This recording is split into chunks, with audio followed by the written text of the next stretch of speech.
ఉత్తర కొరియాకి వెళ్ళినటువంటి రష్యా అధ్యక్షుడు చాలా కీలకమైనటువంటి ఒప్పందమే సంతకం చేసింది. ఇది ఒక రకంగా నాటో దేశాలకు, మనం చాలా రోజుల నుంచి మాట్లాడుకుంటున్నా, నా వీడియోలు ఫాలో అవుతున్నటువంటి వాళ్ళకి చాలామందికి ఐడియా ఉంది, ఏదో జరగబోతోంది, అంతర్జాతీయ మూడో ప్రపంచ యుద్ధ వాతావరణానికి పరిస్థితి రెడీ అవుతోంది, రష్యాని గదిలో పెట్టి కొడితే పిల్లైన పుల్ల ఎదురు తిరుగుతుందని ఆ స్టేజ్కి వస్తుంది, నాటో దేశాలన్నీ వచ్చినా సరే ధిక్కరించినటువంటి రష్యా 3 ఏళ్లుగా యుద్ధం కొనసాగిస్తూనే ఉంది. ఇప్పుడు యుఎస్ఏని కొట్టాలంటే యుఎస్ఎస్ఆర్ మళ్ళీ తయారు చేయడానికి సిద్ధపడుతున్నట్టుంది అనుకున్నాం.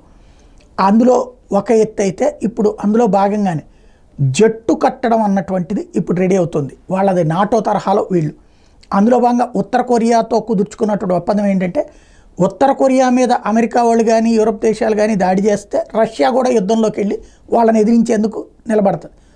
రష్యా మీద దాడి చేస్తే వీళ్ళు నిలబడతారు ఉత్తర కొరియా వాళ్ళు. అంటే నాటో దేశాలు యుద్ధానికి సిద్ధమవుతున్నటువంటి సందర్భంలో కుదుర్చుకున్న ఈ ఒప్పందపు ఉద్దేశం చాలా కీలకమైనటువంటిది. రేపు పొద్దున చైనా, ఇరాన్ కనుక ఇట్లాంటి ఒప్పందం మీద సంతకాలు పెట్టి అంటే ఇక చాలా పెద్ద సంచలనం అవుతుంది.